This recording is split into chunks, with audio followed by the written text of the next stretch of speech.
Exatamente um ano atrás foi publicado no Diário Oficial da União o texto da proposta de emenda constitucional que iguala os direitos dos trabalhadores domésticos aos dos demais trabalhadores urbanos e rurais. Na época, houve muita discussão sobre a pauta e parte dos novos direitos já começaram a valer logo após a aprovação da PEC, como a jornada de trabalho de 8 horas diárias e 44 horas semanais e o recebimento de hora extra. Mas outros direitos importantes, como a obrigatoriedade de recolhimento do Fundo de Garantia do Tempo de Serviço, a multa de 40% sobre o FGTS em caso de demissão sem justa causa e o seguro-desemprego, entre outros benefícios, ainda não estão garantidos, porque a regulamentação que traria as regras para a aplicação da lei ainda aguarda a votação da Câmara. No programa de hoje, a gente discute o que mudou na prática um ano após a aprovação da chamada PEC das domésticas. Para essa conversa, a gente recebe aqui no estúdio, ao meu lado está a Eliana Menezes, ela que é presidente do Sindicato das Empregadas e Trabalhadores Domésticos da Grande São Paulo. E também conosco está aqui no estúdio o Paulo Guilherme Perissé, ele é presidente da Associação dos Magistrados da Justiça do Trabalho da Primeira Região. E você em casa, como sempre, também é nosso convidado, então aproveite aí para tirar todas as suas dúvidas, participe da conversa mandando mensagens, comentários e opiniões para a gente. Pela rede social você tem duas formas de participar, a primeira delas é no facebook.com/canal Futuro Oficial, que já está aí na sua tela. Você pode aqui encontrar esse post sobre trabalho doméstico, você pode curtir, comentar, compartilhar, mandar o seu recado para a gente, que daqui a pouquinho eu repercuto sua questão aqui no estúdio com os nossos entrevistados.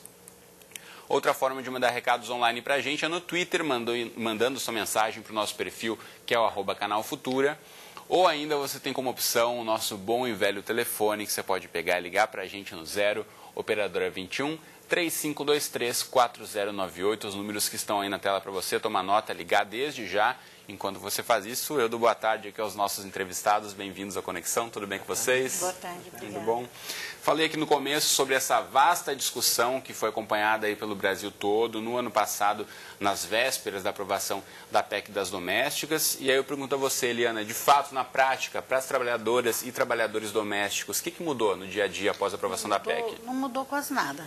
A única mudança que teve, que não dependeu de regulamentação, foi a aprovação da carga horária, que são de 44 horas semanais, e o excedente de 2 horas seria 1 hora extra.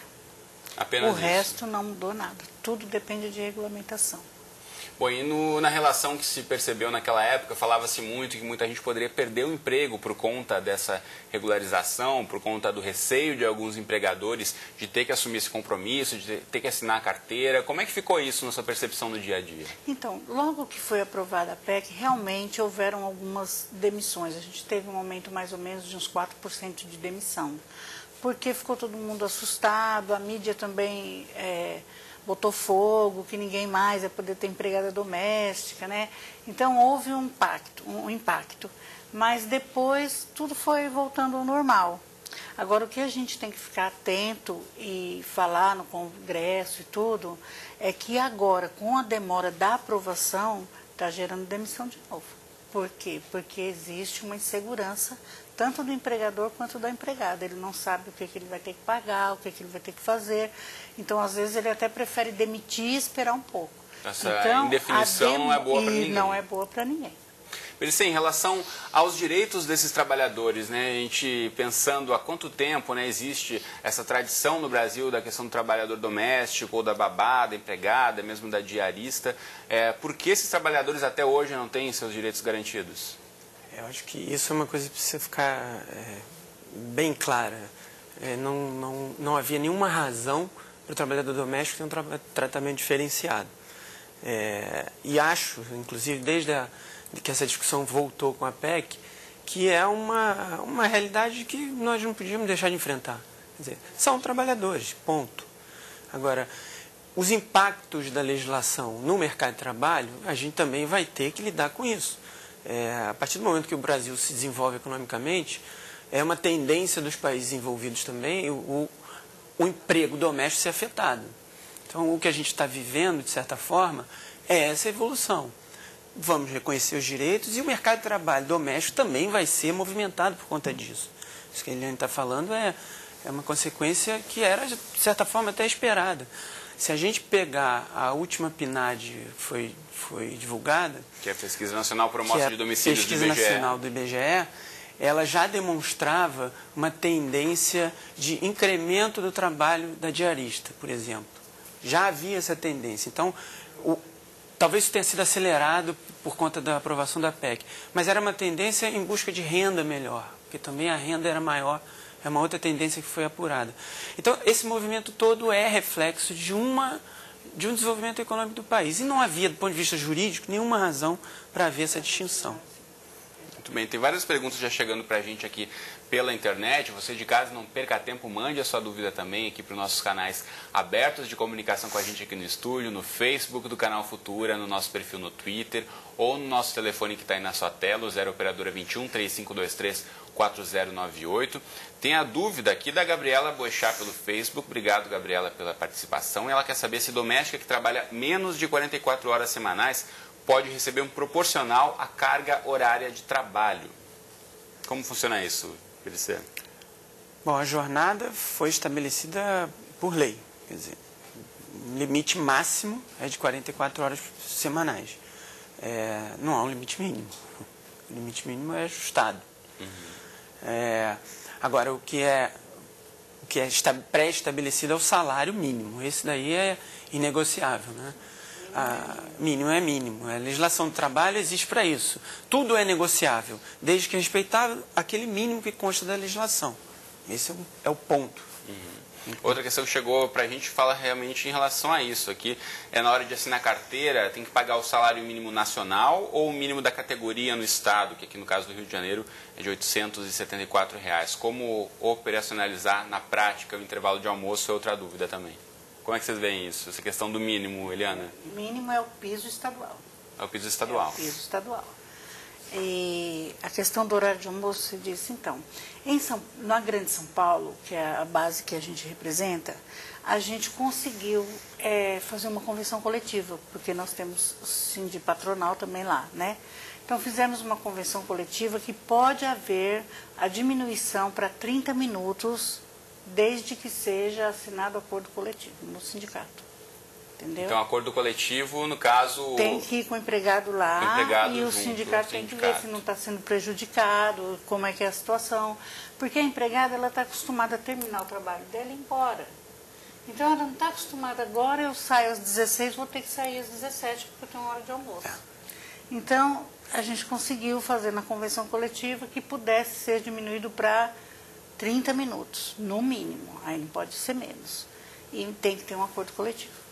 Agora, uma outra questão em relação a isso, né, como horário de almoço, como intervalo ao longo da jornada, existem as empregadas que dormem no trabalho, na casa das famílias, e de que forma é possível, de fato, registrar horário, né? Essa carga horária de 8 horas diárias, mas volta e meia a pessoa está no espaço da casa, mas não está a trabalho. Como é que se regula isso no dia a dia, Eliana? Então, o sindicato orienta, né, que tenha um livro de ponto, onde a empregada vai anotar a hora que ela começa as suas atividades, a hora de almoço e a hora que ela termina a atividade.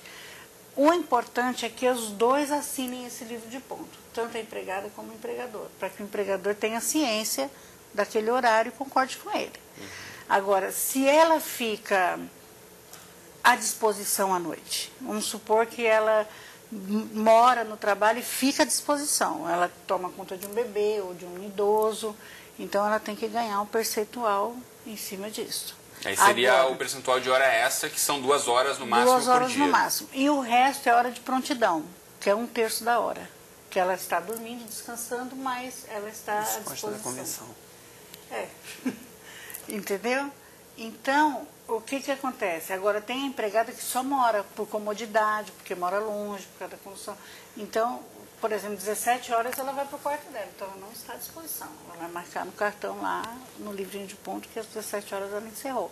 Aí não cabe nenhum valor a mais. Agora, essa questão, como a gente vê, ao longo do tempo vem mudando, as próprias relações, né, dos empregados domésticos com as famílias, essa questão que se aponta de assinar o ponto ou de estar à disposição isso ser pago, muitas vezes no dia a dia, para muitas famílias ainda parece estranho, né, porque de certa forma, por muito tempo perdurou essa questão de estar o empregado em casa, à disposição por um salário fixo. Então, essa relação de que muda isso na própria relação interpessoal entre esse trabalhador e quem está contratando essa pessoa em casa? Vai ficando profissional, né? Exatamente. Eu acho que esse é o grande complicador da legislação do jeito que ela está posta, né? O trabalho doméstico se desenvolve dentro da residência das pessoas. Primeiro, fiscalizar o cumprimento das leis. Um espaço íntimo e privado de uma casa é mais complicado do que uma loja, um estabelecimento complicado, público. eu diria praticamente impossível, né? Como é que um fiscal do Ministério do Trabalho vai, nem do ponto de vista constitucional, ele estaria autorizado a entrar na casa de uma pessoa. Então, esse é um complicador. A tendência é que a legislação seja cumprida, mas porque as pessoas entendem que ela deva ser cumprida, menos porque o Estado vai fiscalizar. É um processo de convencimento que nós todos estamos vivendo, não é? Verdade, né?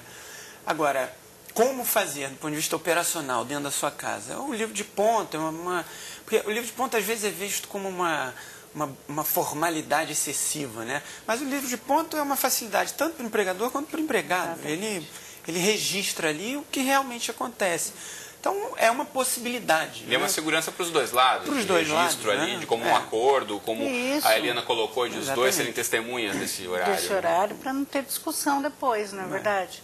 Porque se só a empregada vai assinar, não existe como provar que aquilo realmente aconteceu, né? Agora, se a empregada fica sozinha em casa por muito tempo, isso também já complica um pouco, né? Essa questão de ter uma testemunha ou ter um empregador para assinar junto. Então, mas ele vai assinar no final do mês. Entendeu? Terminou o mês, embaixo assina um, assina outro. Ele concordou com todos aqueles dias. Muito bem. A gente tem mais participações aqui. O Wellington José pelo Facebook. Obrigado, Wellington, pela participação. E você de casa não perca tempo e mande o seu recado também para dar tempo da gente responder aqui no estúdio ao vivo. Ele diz que muitas leis são criadas, mas se não forem colocadas em prática, não servem. É um pouco o que o Pericê dizia aqui em relação às pessoas, né, se apropriarem da legislação. E ainda existem pessoas que desconhecem essa legislação, por exemplo. O que fazer caso os novos direitos das domésticas não sejam cumpridos? Onde buscar apoio? Agora, aqui eu acho que é um pouco em relação ao que a Eliana apontava da conscientização dos próprios trabalhadores saberem os direitos que têm, né? Onde buscar apoio no caso de uma trabalhadora que vê que o sindicato mais próximo.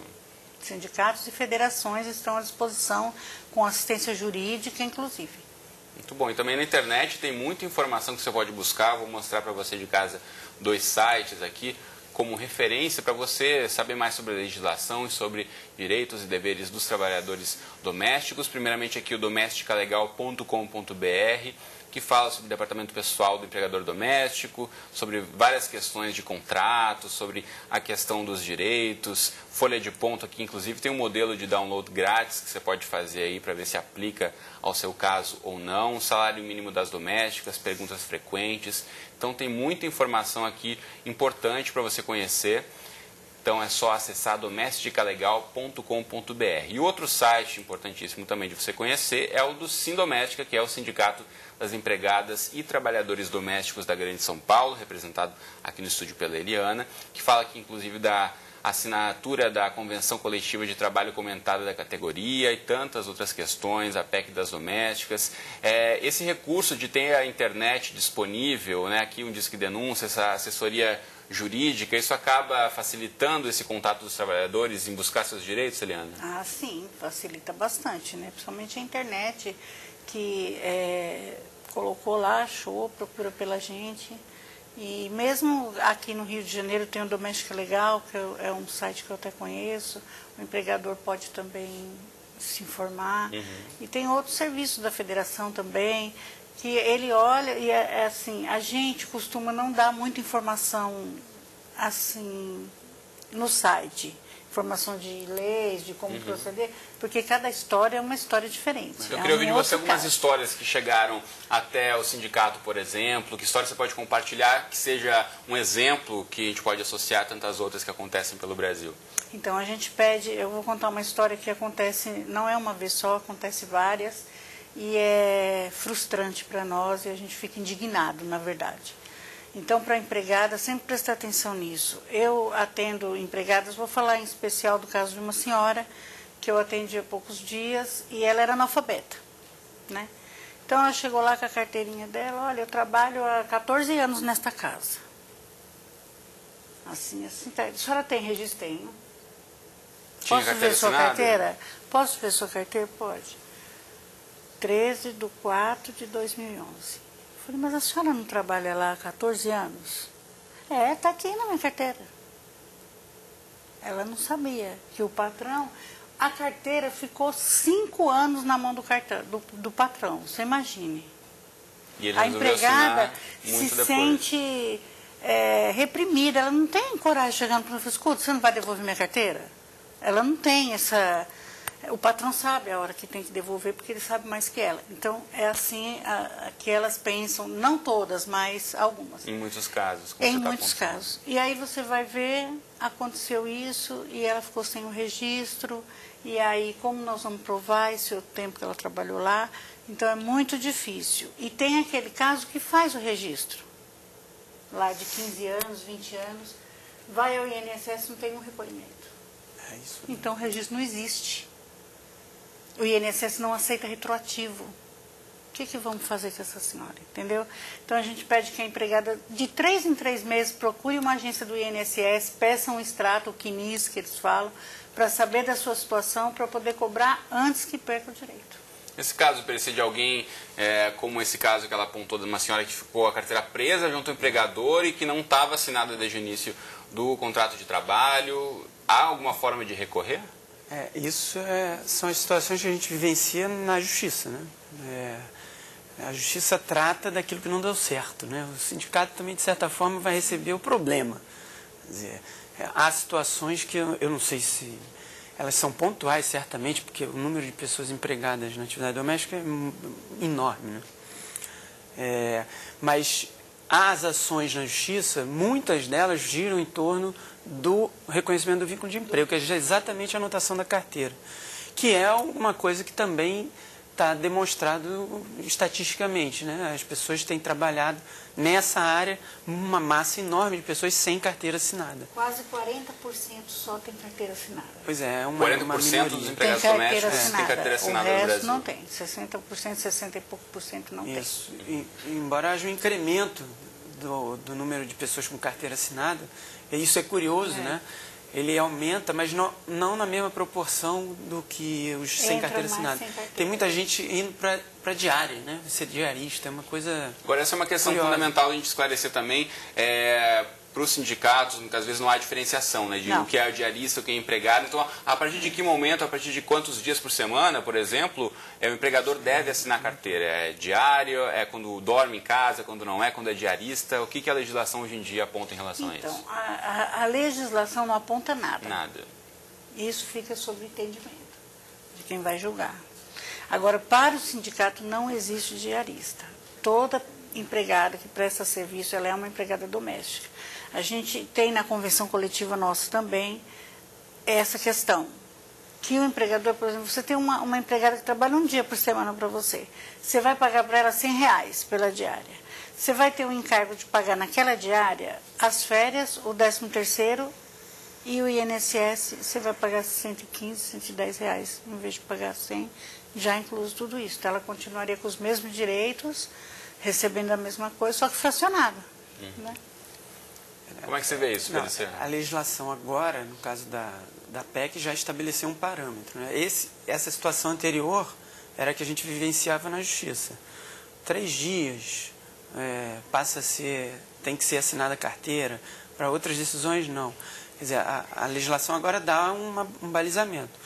Então, doutor, você me desculpe, não sei. mas eu já tive caso, por exemplo, que a empregada trabalhava uma vez por semana durante 20 anos e a justiça deu um vínculo para ela. Há interpretações, né? Mas pela primeira vez a legislação estabeleceu um parâmetro mais claro. Qual né? parâmetro é esse? 3 dias, 3 né? dias. 2 dias você trabalha como diária, 2 dias na semana, se trabalhar 3 já é obrigatório o registro na carteira de trabalho. Agora, o problema da diária, quer dizer, é que esse trabalhador está fora da rede de proteção que Exatamente. Tem lá seus problemas, o INSS, atendimento médico, os benefícios Mas, de certa previdenciários. forma, é uma garantia. Mas né? é uma A garantia. única garantia. A única garantia é o verdade. fundo de garantia, o seguro-desemprego. Ele sai dessa rede de proteção e é importante. Se você pensar o nível de renda das pessoas, A gente tem feito um trabalho, importante. doutor, exatamente assim, de conscientizar essa empregada de que ela vai ganhar um pouquinho a mais, você entendeu? No dia. Aquele imediato vai vir a mais. Mas ela vai perder um mês de férias, um mês de 13º, já são 2 salários. Não é verdade? Então não compensa às vezes e perde a seguridade, né, da Previdência Social. Eu acho que o importante é a pessoa estar esclarecida, né? Você faz a opção que você achar melhor, mas às vezes a renda pode ser maior, enfim, mas você tem que controlar melhor o seu recurso, você não vai porque ter você não vai aquilo ter lá no final do o benefício ano, no não vai final, ter, exatamente. né? É igual o trabalhador por conta própria, né? O autônomo, de uma O forma autônomo, geral. de uma né? forma geral, trabalha desse jeito. Bom, a gente está encaminhando aqui já para o finzinho do programa, mas eu queria ouvir de vocês em relação a essa expectativa. O que se espera ainda para esse ano? Quem sabe a regulamentação da PEC das domésticas e esse texto que está por aí é o que os sindicatos querem que seja aprovado, Eliana? Então, não. O sindicato não quer que seja aprovado esse texto que foi aprovado pelo Senado. Por quê? Porque existem questões lá que são inconstitucionais. Por exemplo? Por exemplo, tirar a contribuição sindical do Sindicato das Domésticas. E isso é enterrar o sindicato. E na Constituição diz que todo o trabalhador tem direito a ter sua representatividade. Então, a gente não aceita isso e a gente espera que seja mudada essa parte do texto original.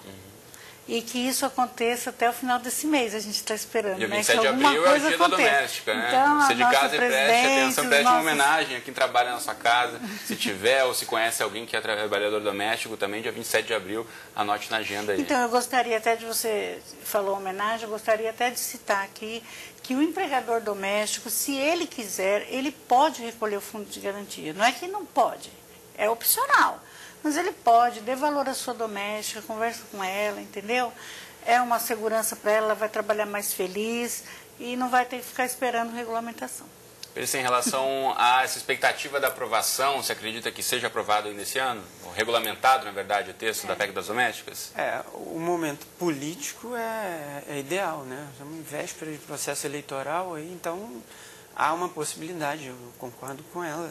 Isso é possível que aconteça. Agora, é o processo político, né? A gente não, o máximo que eles podem fazer é pressionar.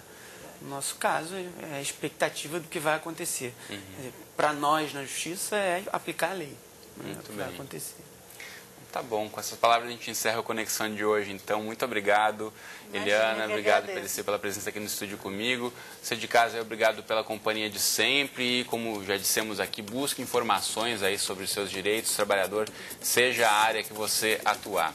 Eu espero você aqui de segunda a sexta ao vivo, às 2h30 da tarde ou nas nossas reprises, 00:30 ou às 7 horas da manhã. Um abraço para você e até o próximo Conexão Futura.